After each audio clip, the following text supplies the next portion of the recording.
গত ক্লাসে আমরা এক্সেলের সম্পর্কে কিছু পরিচিতি লাভ করেছি এবং এক্সেল দিয়ে কিভাবে কাজ করতে হয় সংক্ষিপ্ত কিছু আলোচনা আমরা শুনেছি এবং এখন শিখেছি। এখন ইনশাআল্লাহ আমরা এক্সেলের যে মেনু আছে, মেনু নিয়ে আলোচনা করব। শুরুতে আছে আমাদের ফাইল মেনু। ফাইল মেনুতে আসলে কি? আমরা যেভাবে শিখেছিলাম, কোথায় বলেন দেখি? মাইক্রোসফট ওয়ার্ডের ভিতরে সেম জিনিস এখানে মাইক্রোসফট এক্সেলে। প্রথমে সেভ, অর্থাৎ আমি যেটা লিখলাম এটা সেভ করার জন্য এখানে আসতে হবে সেভ। এরপরে সেভ এস। সেভ এস এর কয়টা কাজ মনে আছে আমাদের?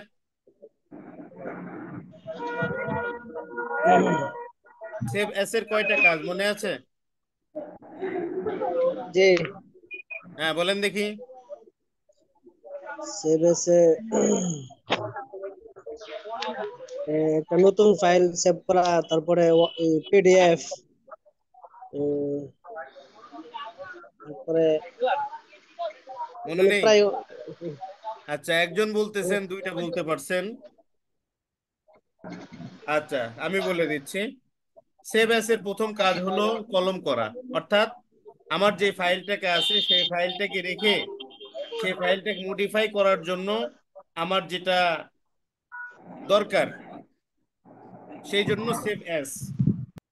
সেভ এস এর দ্বিতীয় কাজ হলো আমাদের ফাইলটাকে পিডিএফ করার দরকার। সেভ এস এর 3 নম্বর কাজ হলো যে সেভ এস এর মাধ্যমে আমি কি করতে পারবো? আমার ফাইলকে লক করে রাখতে পারবো। কি করে রাখতে পারবো? লক করে রাখতে পারবো। এখন আমার কাজ চলাকালীন যদি অন্য কোনো একটা কাজ ওপেন করার দরকার হয়, তাহলে সেই ক্ষেত্রে আমার ওপেন। যদি আমার চলমান কাজটাকে বাতিল করতে চাই তাহলে ক্লোজ। ইনফো থেকে আমার এখানকার কিছু তথ্য পাবো। কি ধন্যবাদ তথ্য এখানে পাবো? এর জন্য আমাকে যে কোনো একটা কাজ, এমন একটা কাজ ওপেন করতে হবে যে কাজটা আমার আছে। যেমন কথার কথা আমি একটা দেখাচ্ছি। অনেক গেট খোলা লাগিয়েছে। এই যে এখানে কিছু হিসাব আছে। তাহলে আমরা এখান থেকে যদি ফাইল মেনুতে যাই এবং এখান থেকে আমরা ইনফোতে যাই, তাহলে দেখেন আমার এখানে হিসাব চলে আসতেছে, সাইজ কতটুকু, এরপরে এখানে কি কি কাজ করা হয়েছে, সর্বশেষ কবে কাজ করা হয়েছে, এই জাতীয় তথ্য এখানে বিস্তারিত দেখাবে। এরপরে রিসেন্টের কাজ কি? রিসেন্ট আমি যে কাজগুলো করেছি এই কাজগুলো আমার এখানে রয়েছে।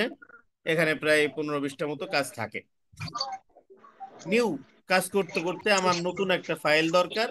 তাহলে আমরা নতুন ফাইল আমরা এখান থেকে ব্ল্যাঙ্ক ওয়ার্ডবুক, এটা যদি আমি ক্রিয়েট করে দিই তাহলে নতুন একটা ফাইল এখান থেকে দেখেন নতুন ভাবে চলে আসলো।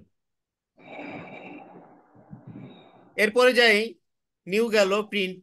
প্রিন্টের কাজ 45, হলো আমরা যদি আমাদের লেখাগুলো প্রিন্ট করতে চাই 45, তাহলে এখানে প্রিন্ট। আর বাদ বাকি অপশনের যে কাজ আছে, মোহাম্মদ অপশনের শফিউল্লাহ কাজ 45 আমরা টাকা। সময় সময় আস্তে আস্তে শিখতে পারবো। জিন হজ মহরম থেকে অতিরিক্ত কথা সেই সাথে প্রিন্টের কাজ হলো প্রিন্ট করা, অপশনের কাজ আমাদের যখন যেটা দরকার তখন সেটা আমরা শিখতে পারবো। এক্সিটের কাজ হলো আমরা একেবারে ফুল ওয়ার্ডবুক থেকে ফুল বের হয়ে যাব। এই ছিল আমাদের ফাইল মেনুর কাজ। এরপরে আসে হোম মেনু। হোম মেনুর কাজ কি কি? আমরা পূর্বে যা যা শিখেছিলাম, মনে করেন সেম কাজ। পূর্বে যা যা শিখেছিলাম সব কি সেম কাজ। যেমন দেখেন, প্রথমে কাট কপি। কাট কপি যেহেতু আমরা এখানে আছে, আমরা যদি কাট করতে চাই তাহলে কাট করলাম। কোথায় পেস্ট করতে চাই সেখানে গিয়ে এখন দেখেন পেস্ট আসলো, পেস্ট করে দিলাম। অথবা আমি এটাকে কপি করতে চাই তাহলে কপি করলাম, এরপরে যেখানে পেস্ট করতে চাই সেখানে নিয়ে পেস্ট করে দিলাম। আমরা চাইলে কিবোর্ডের মাধ্যমেও করতে পারি। Format printer. ফরম্যাট প্রিন্টারের সেম কাজ, অর্থাৎ আমার নির্ধারিত যে ফন্টে যে সাইজে যেভাবে লেখা আছে, আমি যদি চাই নির্ধারিত ফন্টে নির্ধারিত সাইজে আমি লেখাটাকে পরিবর্তন করব, তাহলে আমি করে নিতে পারবো। এ হলো ফরম্যাট প্রিন্টারের কাজ।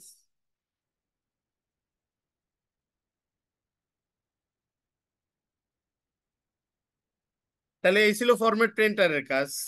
এরপরে আসি আমার লেখা কোন ফন্টে হবে, আমরা কি ফন্টে নিব। এই ফন্টটা আমি আমার মতো সিলেক্ট করে নিব, যে ফন্টটা আমার দরকার হয়। আরবি কাজ হইলে আরবি ফন্ট দিব, উর্দু কাজ হলে উর্দু ফন্ট দিব, বাংলা কাজ হলে বাংলা ফন্ট দিব। আমাদের যে ফন্টটা দরকার হয় সেই ফন্টটা আমরা এখান থেকে চুজ করে নিব। এরপর আসেন ফন্ট সাইজ। ফন্ট সাইজও সেম, আমার এখানে নির্ধারিত কিছু ফন্ট সাইজ আছে, চাইলে নির্ধারিত সাইজের ভিতরে নিতে পারি, অথবা স্যার এখান থেকে। ফন্টের ব্যাপারে আমার একটা কথা ছিল। যে আমি আগে ক্লাস শেষ করি। এ- এরপরে একটু একটু এখান থেকে আমি লেখার মাধ্যমেও নিতে পারি, যে আমার এখানে 12 আছে, আমি ফন্টটা 12 না নিয়ে বেশি নিতে চাই, সেটা করতে পারি। এরপরে ফন্টটা এখান থেকে সাইডে দেখেন এ আছে, বড় এর মাধ্যমে আস্তে আস্তে বাড়াইতে পারি, ছোট এর মাধ্যমে আস্তে আস্তে কমাইতে পারি। তো এরপরে দেখেন লেখা যদি বোল্ড করতে চাই, বোল্ড করতে পারি। আবার যদি বোল্ড না রাখতে চাই তাহলে বোল্ড সরিয়ে দিতে পারি। এরপর ইতালিক করতে পারি, বাঁকা। আর না রাখতে চাইলে ইতালিক বাতিল করে দিতে পারি। আন্ডারলাইন যদি দরকার হয় আন্ডারলাইন ব্যবহার করতে পারি, এবং আন্ডারলাইনের ভিতরে যতগুলো লাইন আছে চাইলে আমরা নিয়ে আসতে পারি। তো এই হলো আন্ডারলাইনের কাজ। এরপরে আমার এই ঘরটাকে দেখেন, ঘর আছে কিন্তু ঘরের নিচে কোনো দাগ নেই। ঘরের নিচে কি নেই, কোনো দাগ নেই।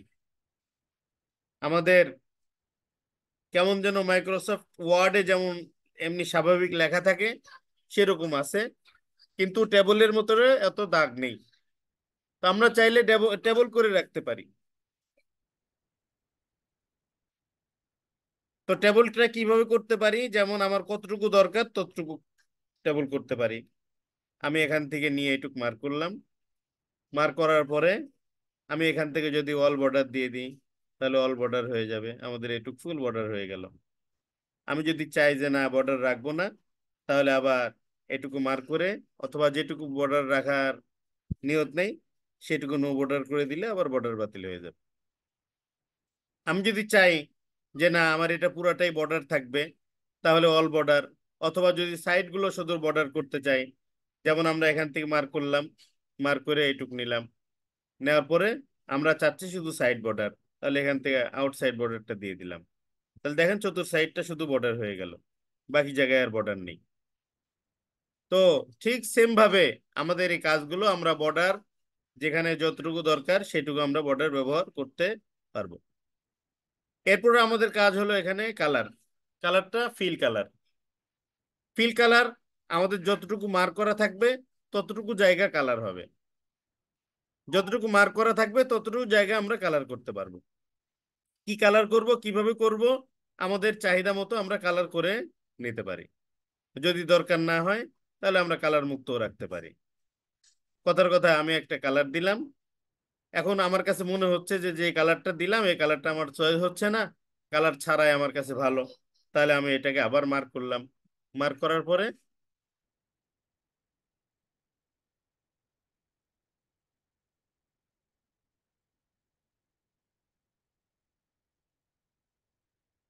করার পরে আমি এখান থেকে নো ফিল কালারে দিয়ে দিব, তাহলে আমার কালারটা উঠে যাবে।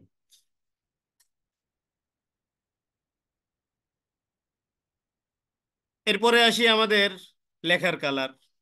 লেখার কালারটা আমরা কি করতে চাই, সেই লেখাটা আমরা যতটুকু কালার করতে চাই ততটুকু আমি এখান থেকে কালার করে নিতে পারবো। কি কালার করব, এই কালারটা আমরা এখান থেকে চুজ করে নিতে পারি। আমাদের যে কালারটা দরকার হয় আমরা নির্ধারিত কালারে এখানে সেভ করে নিতে পারি। এই ছিল আমাদের ফন্ট গ্রুপের আলোচনা। এখন আমাদের এখানে কিবোর্ড শর্টকাট কিছু কাজ শিখেছিলাম, যে কিবোর্ড শর্টকাট গুলো আমরা এক্সেলের ভিতরে কাজ করতে পারবো না। এরপরে আসে আমাদের অ্যালাইনমেন্ট।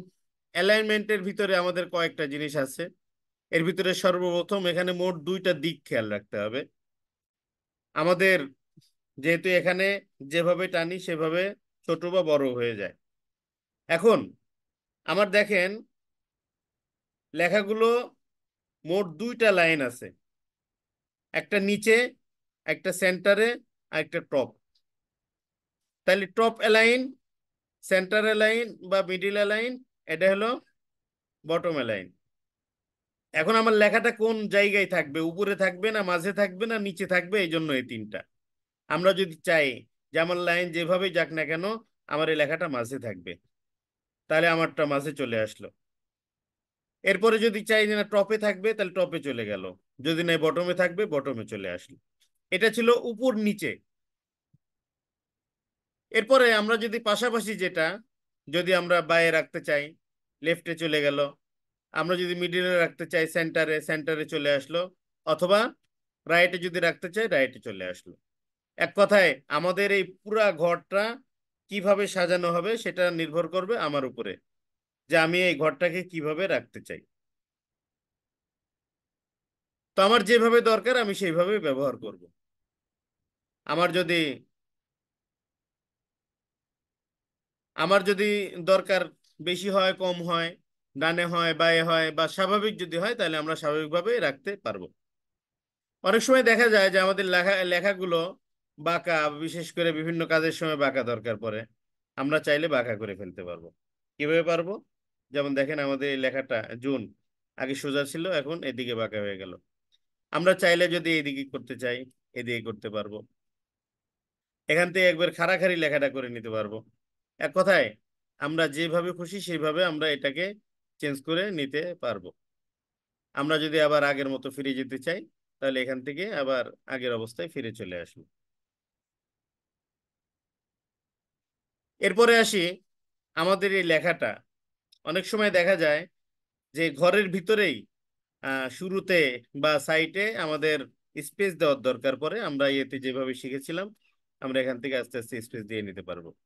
যদি মনে করি না আমরা আবার ব্যাক করব, তাহলে এখান থেকে আস্তে আস্তে ব্যাকে চলে আসতে পারবো। এরপরে আমাদের লেখার জন্য অ্যারাবিক এবং জেনারেল মুড যেটা ছিল, লেফট টু রাইট এবং রাইট টু লেফট, আমাদের লেখাটা কোন দিকে হবে সেটা আমরা এখান থেকে আহ করে নিতে পারবো, সিলেক্ট করে নিতে পারবো। আমাদের যতটুকু দরকার হয়, যেভাবে দরকার হয় আমাদের প্রয়োজন অনুপাত। এরপরে আমাদের অনেক সময় দরকার পড়তে পারে যে দুই ঘর একসাথে করার দরকার। আমরা হলো মার্জ করা, যেটা ইয়েতে আহ টেবিলের ভিতরে শিখেছিলাম। আমরা যদি মার্জ করতে চাই, তাহলে আমরা মার্জ করতে পারবো। মার্জ কিভাবে করব? যেমন মার্জ করার জন্য আমি এখানে বর্ডার দিয়ে নিই, তাহলে আমার মার্জ দেখাইতে সুবিধা হবে। অল বর্ডার দিলাম। আর আমি চাচ্ছি যে আমার এই তিনটা ঘর একসাথে মার্জ করব, অথবা এই দুইটা ঘর মার্জ করব। তাহলে এই দুইটাকে মার্ক করতে হবে আগে আমাকে। এই দুইটা ঘর যখন মার্ক করব, আর আমাদের ঘর মার্ক আছে কিনা সেটা আমরা বুঝতে পারবো ডাবল দাগের মাধ্যমে। কিসের মাধ্যমে? ডাবল দাগের মাধ্যমে। তো আমরা যদি চাই এই দুইটাকে মার্জ করতে, তাহলে মার্জ অ্যান্ড সেন্টার। আমরা যখন এখান থেকে মার্জ এন্ড সেন্টারে দিব, তখন আমাদের এই ঘরটাকে কি হয়ে যাবে, আগে একটা ছিল এখন কি এই দুইটা ঘর ছিল, দুইটা ঘর কি হয়ে গেল এখন একটা হয়ে গেল। তো এখান থেকে আমরা মার্জ করে নিতে পারবো মার্জটা কিরকম দরকার, কিভাবে দরকার, মাঝখানে দরকার, সাইডে দরকার, আমরা কিভাবে মার্জ করতে চাই আমরা আমাদের সুবিধা মতো এখান থেকে মার্জ করে নিতে পারবো। তো এই ছিল এই পর্যন্ত অ্যালাইনমেন্ট। তাহলে শুরুতে গেল ক্লিপবোর্ড, ক্লিপবোর্ডের পরে ফন্ট, এরপরে অ্যালাইনমেন্ট। এই তিনটার ভিতরে আমরা অল্প সময়ের জন্য একটু ক্লাস অফ রাখছি। এই তিনটার ভিতরে কোনো কিছু বুঝতে সমস্যা আছে কিনা।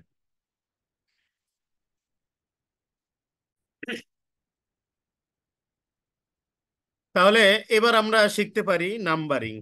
নাম্বারিং এর ভিতরে দেখেন এখানে অনেকগুলো মুড রয়েছে। আমাদের নাম্বারটা কোন ভাবে রাখতে চাই, জেনারেল রাখলে স্বাভাবিকভাবে আসবে। আমরা দেখেন অনেক সময় দেখা যায় মোবাইল নাম্বার লেখার দরকার পড়ে। মোবাইল নাম্বার লেখার দরকার পড়লে তখন আমরা কি করব? তখন আমরা দেখব প্রথমে 0, 1, 9, কথার কথা দিলাম। আমি যখন করলাম দেখেন প্রথমে জিরো কেটে গেল, দেখতে পাচ্ছেন? জি। এখন এই জিরোটাকে আনবো কিভাবে? আমার তো জিরো দরকার। এখন শুরুতে জিরোর কোনো মূল্য আছে? কি বলেন? জি না। শুরুতে জিরোর কি মূল্য নাই, কোনো মূল্য মূল্য নাই। নাই, সুতরাং জিরোর দরকার নেই। কি বলেন? কিন্তু আছে, হ্যাঁ, মোবাইলের পরে দরকার আছে। কখনো। আচ্ছা মোবাইলের দরকার আছে। আচ্ছা। কিন্তু কোথাও তো একটা নাম্বার সুন্দরভাবে দেখানোর জন্য লিখতে হয়। জি, তাহলে আমরা কি করব এখানে? আমরা এখান থেকে টেক্সটে চলে যাব। কোথায় যাব? টেক্সট। টেক্সট। টেক্সটে যাওয়ার পরে যখন ওকে করব, যখন টেক্সট মোড দিয়ে দিলাম, এখন আমার 019 দিলাম, দেখেন এবার জিরো চলে আসছে। তাহলে আগে জিরো শো করতেছিল না, এখন জিরো শো করতেছে কেন? কারণ আগে সাধারণ মোডে ছিল। কি মোডে ছিল? সাধারণ সাধারণ। মোডে। আর এখন কি আছে? Text mode. Text mode. Text মোডে। এখন অনেক সময় দেখা যায় টাকা দরকার, লেখা দরকার পড়ে কিসের? টাকার অঙ্ক। এখন টাকার অঙ্কটা লিখতে হবে, কিভাবে লিখবো আমরা এখান থেকে নিয়ে নিতে পারবো। আমাদের এখানে অনেকগুলো মোড আছে, আমাদের প্রয়োজন অনুপাতে কি করতে পারবো, টাকার মোড নিতে পারবো। পার্সেন্টেজ লেখার দরকার পড়লে আমরা এখান থেকে পার্সেন্টেজে লিখে নিতে পারবো। আমাদের মোডটা এখান থেকে দেখে দেখে আমরা ব্যবহার করব। এরপরে এখানকার বাকি আলোচনা ইনশাআল্লাহ স্যার করবে। আমরা পরের ঘরে চলে যাব। স্টাইল। স্টাইলের ভিতরে দেখেন শুরুতেই আছে যে হাইলাইট সেলস রুলস। বুঝতে পারছেন? শুরুতে আছে গেটার দেন, লেস দেন। শুরুতে গেটার দেন, এরপরে লেস দেন। আমরা প্রথম ঘরে চলে যাই, গেটার দেন। গেটার দেন বুঝতে পারছেন তো? উপরে। গেটার দেন মানে কি? উপরে। উপরে। তার মানে আমরা হিসাব করতে চাই, যেমন সামনে স্যার শিখাবেন যে পরীক্ষার রেজাল্ট শিট। রেজাল্ট শিটে দেখা গেল আমার দরকার যে 90-এর উপরে যারা পেয়েছে তাদেরকে আমি পুরস্কৃত করতে চাই। তাহলে 90-এর উপরে যারা পেয়েছে তাদেরকে আমি কিভাবে মার্ক করব? আমি গেটার দেনে গিয়ে আমি 90 লিখে দিলাম, এবং যেহেতু তারা পুরস্কার পাবে তাদের জন্য আমি গ্রিন টার নিলাম। গ্রিন নেওয়ার পরে ওকে দিলাম। তাহলে দেখেন আমি এখানে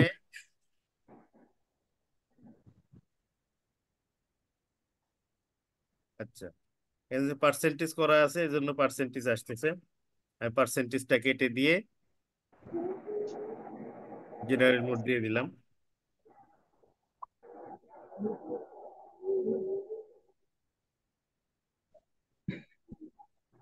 জেনারেল মোড। তাহলে দেখেন আমরা এখান থেকে গেলাম প্রথমে হাইলাইট গেটার দেন। গেটার দেনে গিয়ে এখানে লিখলাম 90, এবং কালারটাকে আমি সিলেক্ট করলাম গ্রিন, এবং ডার্ক গ্রিন হলো টেক্স। দুইটা কালার দিলাম। এরপরে আমি ওকে দিয়ে দিলাম। এখন দেখেন এই ঘরটাতে আমার কি হলো? যদি 99 লিখি, দেখেন ঘরটা হালকা গ্রিন হলো এবং লেখাটা ফুল গ্রিন হয়ে গেল। দেখা যায়? জি। জি। জি। আচ্ছা, তাহলে আমার যদি এমন কখনো প্রয়োজন হয় যে আমার কম নাম্বার, অর্থাৎ যারা ফেল করেছে তাদেরকে আমি মার্ক করতে চাই। কি করতে চাই? মার্ক করতে চাই। মার্ক। আচ্ছা, তার আগে আমি আরো আর একটা কথা বলি, যে আমার এই যে আমি একটা কমান্ড এখানে ব্যবহার করলাম, আমি চাচ্ছি এই কমান্ডটা আরো কয়েকটা জায়গায় ব্যবহার করতে। তখন এই ঘরকে মার্ক করার পরে যে প্লাস চিহ্নটা আসে, একটা চিকন প্লাস চিহ্ন আসে, দেখা যাচ্ছে? জি। এই প্লাস চিহ্নকে আমি যতটুকু ঘর মার্ক করে নিব, ড্রাগ করে নিব, ততটুকু ঘর সেম হুকুমে চলে আসবে। বুঝতে পারছেন? তাহলে দেখেন এবার আমি দেখাই। এবার আমি এখানে পুরাটাকে আবার মার্ক করলাম। মার্ক করার পরে আমি নতুন আরেকটা হুকুম দিতে চাচ্ছি, যে আমার এখানে অল্প নাম্বার যেগুলো সেগুলো আমি মার্ক করতে চাই, তাহলে লেস দ্যানে চলে গেলাম। কোথায় গেলাম? Less than. লেস দ্যান দিলে আমাদের সাধারণত বোর্ডের নিয়ম অনুযায়ী 35-এ পাস। তাহলে আমি এখানে 35 দিয়ে দিলাম। 35 দেওয়ার পরে আমি এটা হলো লাল কালার করে দিলাম, ওকে করে দিলাম। এখন দেখেন একই ঘরের ভিতরে কয়টা কমান্ড বলেন দেখি? দুইটা। দুইটা কমান্ড। তাহলে প্রথম কি কমান্ড? প্রথম এবার হলো আমি এই 90 ঘরগুলোকে কি করে দিলাম? জিরো করে মার্ক দিলাম। মুছে দিল। কি করে দিলাম? জিরো।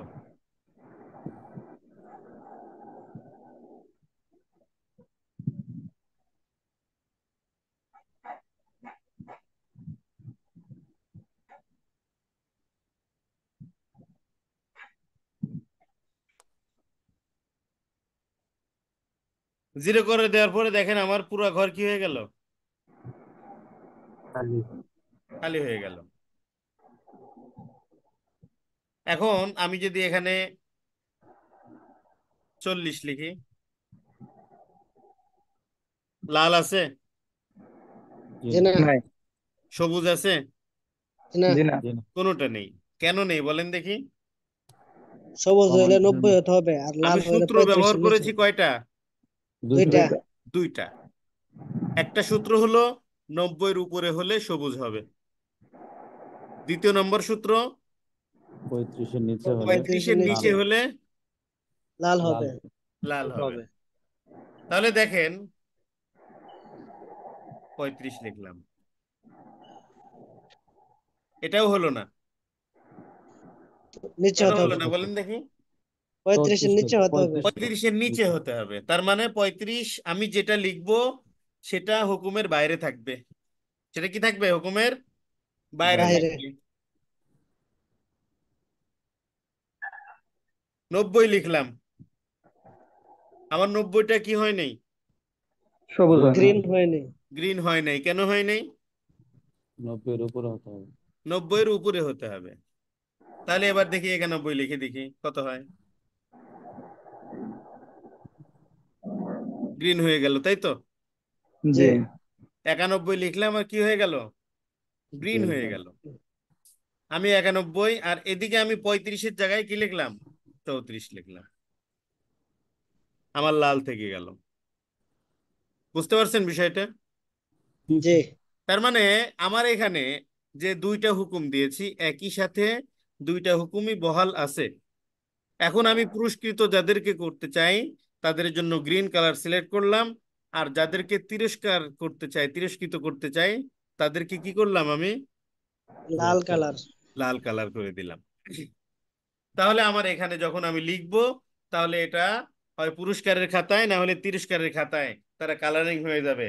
আর যারা স্বাভাবিক মধ্যম পন্থা, খায়রুল উমুরি আওসাতুহা, মধ্যম পন্থায় যারা আছে তারা স্বাভাবিক অবস্থাতেই থাকবে, তাদের জীবন যাপনে কি হবে না, কোনো সমস্যা হবে না। জীবনে মানুষ যারা অন্যায় করে তারা পুলিশকে ভয় পায়, আর যারা অন্যায় করে না তারা কাউকে ভয় পায় না। তবে তাদের ভিতরে যারা বেশি সুশৃঙ্খল তারা আস্তে আস্তে কি বিভিন্ন জায়গায় কি হয়, পুরস্কৃত হয়। যাই হোক, এটা ছিল আমাদের এখান থেকে কয়টা গ্রেটার দুইটা। দেন এবং লেস দেন, লেস দেন। দুইটা বিষয় নিয়ে কি করলাম আমরা? আলোচনা করলাম স্টাইল থেকে। বাকিগুলো ইনশাআল্লাহ স্যার আলোচনা করবেন আমাদের মাঝে। এবার আমরা পরের ঘরে চলে যাই। সেলস। সেল কোনটা মনে আছে? জি। জি। কোনটা বলেন লম। দেখি? প্রত্যেকটা টেবিলের ঘর একটা একটা করে। ঘর, একটা প্রত্যেকটা ঘরকে সিল ঘর বলে। এক একটা সেল। সেল। প্রত্যেকটা ঘর কি এক একটা সেল। সেল। সেল। আগের আমাদের বিষয়টা একটু এখানে যদি বলতেন আবার। চারটা পরিচয় শিখেছিলাম, সে চারটা পরিচয়ের এখানে কয়টা পরিচয় বহাল আছে বলতে পারবেন? স্যার আগের বিষয়টাকে একটু বলা যাবে? সেল, এই কলাম, কোনটা র আরেকবার বলেন। সবই তো আছে। সবই আছে। একটু আগে যে বিষয়টি বলেছিলেন সেটা যদি আরেকটু ক্লিয়ার করতেন। আচ্ছা, তাহলে দেখেন আমি এখান টেবল থেকে, ছাড়া বাকি সবগুলো আছে, টেবলকে হ্যাঁ বলা হয় টেবল বাদে শিফট। বাদ বাকি সবগুলোই আছে। আছে। আমরা দেখেন যে যে ঘরগুলো লাল হয়ে আছে এই ঘরগুলোতে আমরা কিছু কমান্ড ব্যবহার করেছি। আমরা চাচ্ছি এই কমান্ডটা না রাখতে, ঠিক আছে, কমান্ডটা না রাখতে। গেটার দেনে চলে গেলাম। আচ্ছা, দেখেন আমি আপনাদেরকে আলাদাভাবে দেখাই। এই যে একটা ঘর নিলাম আমি, এই ঘরটার পরিচয় কত নাম্বার সেল বলতে পারবেন? A56। A 56 এ 56। ছাপ্পান্ন আমি এই ঘরে আমি একটা হুকুম চালু করলাম, সেটা হলো 50-এর উপরে পাইলে তাদেরকে পুরস্কৃত করব। এই জন্য আমি এখানে 50 নাম্বার লিখলাম। এবং যেহেতু পুরস্কৃত করব তাদের জন্য আমি একটা নির্ধারিত কালার দিলাম। আমি চাইলে কাস্টম ফরম্যাটে এসে আমি কি করতে চাই এখান থেকে বিস্তারিত করতে পারবো। কি কালার দিতে চাই, কোথায় রাখতে চাই, ফন্ট স্টাইল কিভাবে রাখতে চাই, সবই করতে পারবো। আমরা এখান থেকে কালার কি করতে পারবো, সিলেক্ট করতে পারবো। আমি কালার একটা নিলাম, লেখার কালার দিয়ে ওকে করে দিলাম। ওকে করে দিলাম, এরপরে ওকে। তাহলে দেখেন এখানে আমি একটা হুকুম ব্যবহার করলাম, কত, 56 এতে। A 56 তাহলে এখানে আমি 55 লিখলাম। দেখেন আমার লেখাটা কি হয়ে গেল, গ্রিন হয়ে গেল। গ্রিন হয়ে গেল। ঘর কিন্তু ঠিক আছে, কারণ ঘরের ভিতরে আমি কোনো কালার চেঞ্জ করি নাই, কারণ কাস্টম থেকে আমি শুধু লেখার কালারটা চেঞ্জ করেছিলাম। এই 56-র ঘরেই আমি আরো আরেকটা কালার দিলাম, আরেকটা হুকুম দিলাম কি, সেটা হলো যে 10-এর নিচে যদি কোনো নাম্বার থাকে, কতর নিচে, 10-এর 10 নিচে, এর নিচে তাকে তাকে আমি ভিন্ন আরেকটা কালার দিতে চাই। আমি কাস্টম ফরম্যাটে গেলাম, এখান থেকে আমি কালার কালার থেকে আমি রেড কালার নিলাম, এরপরে ওকে করে দিলাম, এখান থেকে ওকে করে দিলাম। তাহলে দেখেন এখানে একই সাথে আমার কয়টা কমান্ড আছে, দুইটা। দুইটা। দুইটা কমান্ড। তাহলে এখানে 55 হওয়ার কারণে, 50-এর উপরে হওয়ার কারণে এখানে কি আসছে, গ্রিন আসছে। গ্রিন। কিন্তু আমার এখানে যদি 9 আসে, দেখেন আমার গ্রিনটা কি হয়ে গেল, লাল। লাল হয়ে গেল, রেড হয়ে গেল। গ্রিনটা কি হয়ে গেল, রেড হয়ে গেল। রেড।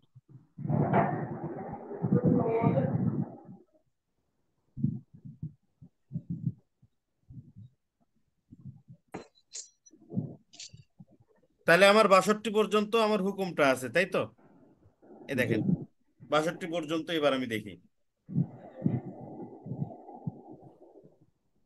8,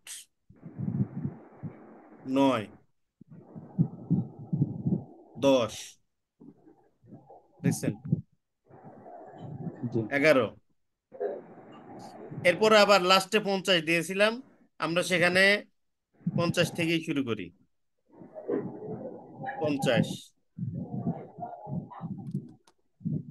51, 52। তাহলে আমাদের 56 থেকে 52 পর্যন্ত আমরা এই ঘরগুলোতে মোট কয়টা, দুইটা কমান্ড ব্যবহার করেছিলাম। কয়টা, দুইটা। দুইটা। দুইটা কমান্ড ব্যবহার করেছিলাম। আমি এখানে 8 থেকে নিয়ে 11 পর্যন্ত ধারাবাহিক এবং 50 থেকে 52 পর্যন্ত ধারাবাহিক লিখলাম। কিন্তু আমার 8, 9 লাল কালার হয়ে গেল, 10, 11 এবং 50 কালো কালার। 50-এর উপরে দুইটা, সেই দুইটা কি হয়ে গেল, গ্রিন। সবুজ, গ্রিন কালার। সবুজ হয়ে গেল, গ্রিন হয়ে গেল। এটা কেন হলো, আমি দুইটা কমান্ড ব্যবহার করেছি। কি করেছি, দুইটা দুইটা কমান্ডে কমান্ড ব্যবহার করে। কমান্ড ব্যবহার করেছি।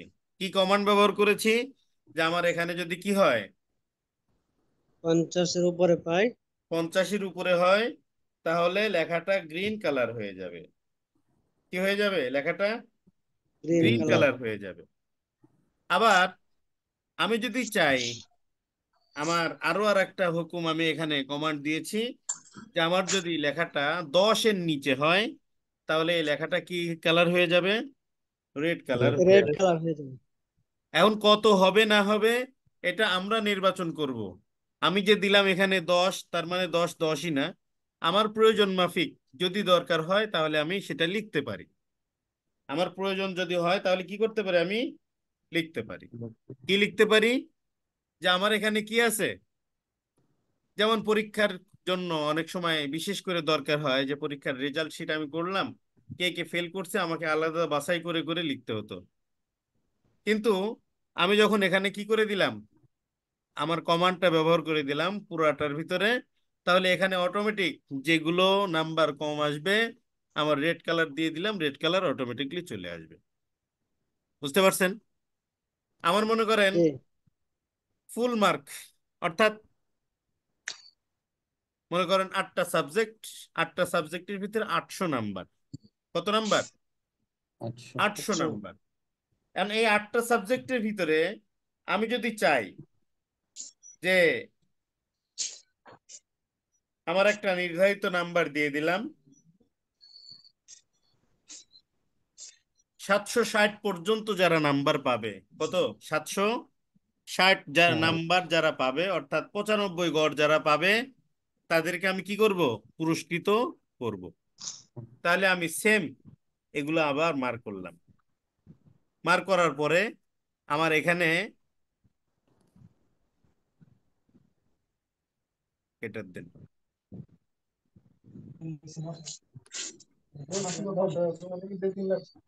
এটার দেন থেকে আমি এখানে লিখে দিলাম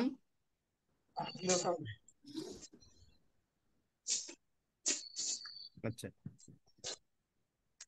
নতুন ভাবে আরেক জায়গায় করে দেখাচ্ছি। যেমন মনে করেন আমি এখানে 73 পর্যন্ত, 56 থেকে 73 পর্যন্ত আমি এই নিলাম। 50 থেকে নেওয়ার পরে এখান থেকে গেটার দেন দিয়ে দিলাম যে 8টা সাবজেক্টের ভিতরে 760 যারা পাবে তাদের ঘরটা গ্রিন হয়ে যাবে। ওকে করে দিলাম। আবার এখানে আমি আরো আরেকটা দিলাম, লেস দেন। লেস দেনে আসার পরে আমি এখানেও হিসাব করলাম,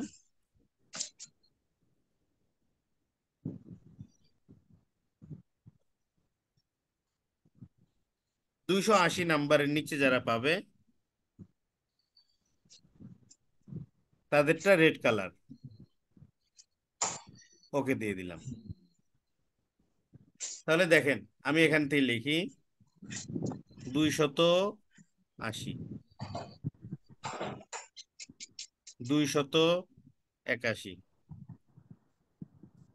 এরপর আবার লাস্টে চলে গেলাম 760, 761, 800। 80। 80 হয়েছে, যার কারণে লাল হয়েছে। জি। 800।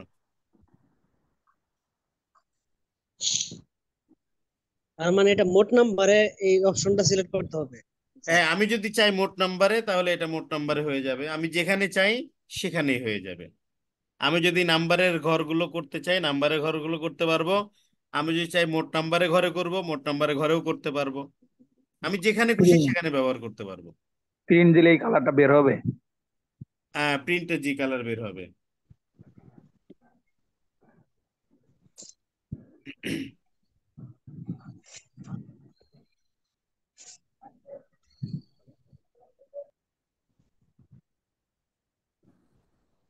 এখন আমরা দেখেন ইনসার্ট, ডিলেট, এই দুইটা জিনিস সম্পর্কে জানবো। সেল, যেটা নিয়ে আলোচনা করছিলাম, যে সেল হলো আমার যে ঘরে রয়েছে সেই ঘরটা হলো সেল। যেমন দেখেন আমি এখন কোন ঘরে রয়েছি? F6, তাই তো? জি।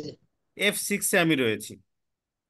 তাহলে এটা হলো সেল, এবং এখানে প্রত্যেকটা সেলের যত বড় হোক না কেন প্রত্যেকটা সেলের একটা কি আছে, নাম্বার আছে। তো এই সেলের নাম্বারগুলো আমরা যে সেলে কাজ করব সেখানে মার্ক হয়ে যাবে, সেই সেলের ভিতরে আমরা কাজ করতে পারবো। এখন আমার অনেক সময় দেখা যায় যে সেল ডিলিট করার দরকার পড়ে, অথবা কি করার দরকার পড়ে, নতুন যুক্ত করার দরকার পড়ে। এখানে দেখেন আমরা মনে করেন এই ঘরটাকে আমি ব্যবহার করব নাম্বারিং এর জন্য। আমরা এখান থেকে টেক্সট মোড নিয়ে নিলাম।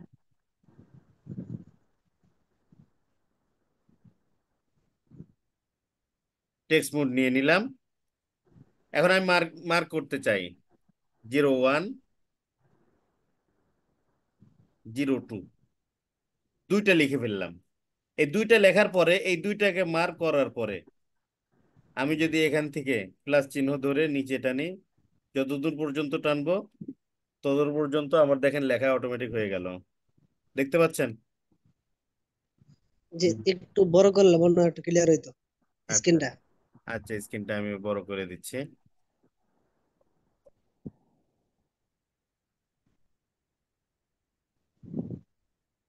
জি স্যার। জি, দেখা যাচ্ছে? জি। জি। আচ্ছা, আমি এখান থেকে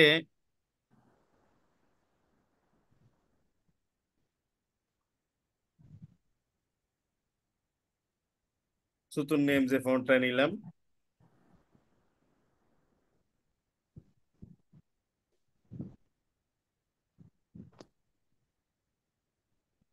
তো এই সুতুর নেম যে ফন্ট নিলাম, এরপরে আমি লেখাটাকে মিডিল করে নিলাম, এখান থেকেও মাঝখানে করে নিলাম।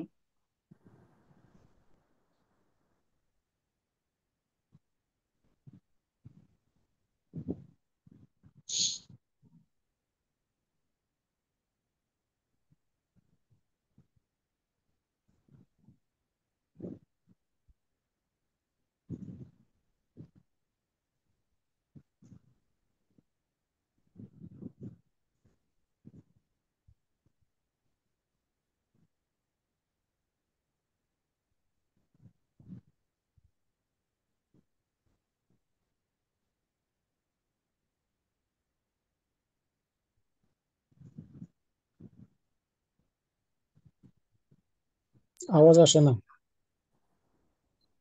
যদি একটু অপেক্ষা করেন, স্যারের সাথে কথা হচ্ছিল।